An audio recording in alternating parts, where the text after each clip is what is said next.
The art of storytelling has been around for as long as language itself has been around. From tribal societies spending their evenings around a fire, to the troubadours and jesters of the Middle Ages, to the Harry Potter and Hunger Games of today, people have always used stories to connect with one another and to learn about their own place within the world. How's everybody doing today? Kevin again, and I'm here to talk to you about, of course, a book. The book I've chosen today is called Ender's Game, and it is by Orson Scott Card. The reason I picked Ender's Game is because for me it was just a book that I absolutely loved to read as a child.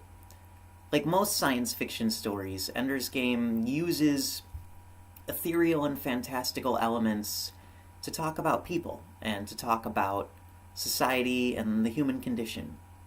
First time I read Ender's Game, I was about 12 years old, and at the time I remember feeling really connected with the main character, who was a child, and I related very much to the struggles of the child main character. I related to feeling a little different, I related to struggling with the adults in your life. I related to the questions of right and wrong and the sort of existential struggle of figuring out what you believe in and which road you want to take in your life.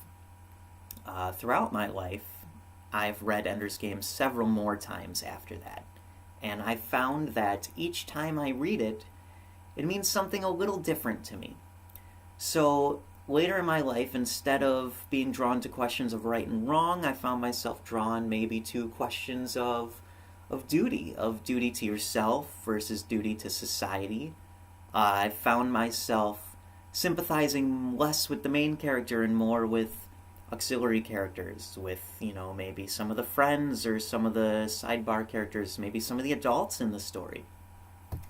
Currently, at this point in my life, I haven't read Ender's Game in a long time, but I have found now in my life that I've read many novels that explore similar themes, that ask similar questions, that kind of draw from a lot of the same conflicts and maybe frame it in a more adult setting or a more realistic world, or just through characters that I find more relatable at this time in my life, who are maybe struggling with the same things that I am.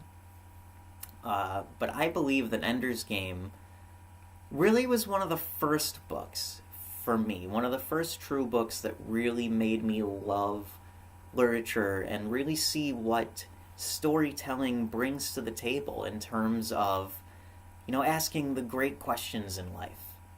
So, whether or not you've read Ender's Game or like Ender's Game, I really hope that all of you have a story that means the same thing to you. And a lot of times it changes form. Today I find that television might do a lot of the same things, or movies, but whatever form it takes, I definitely believe that storytelling is what pulls everyone together, is, the medium through which people create cultures and connect with each other and really explore their lives and their identities. So I hope that that is something that you've been able to connect with as much as I have. And if you've read Ender's Game specifically and enjoyed it, then that's phenomenal.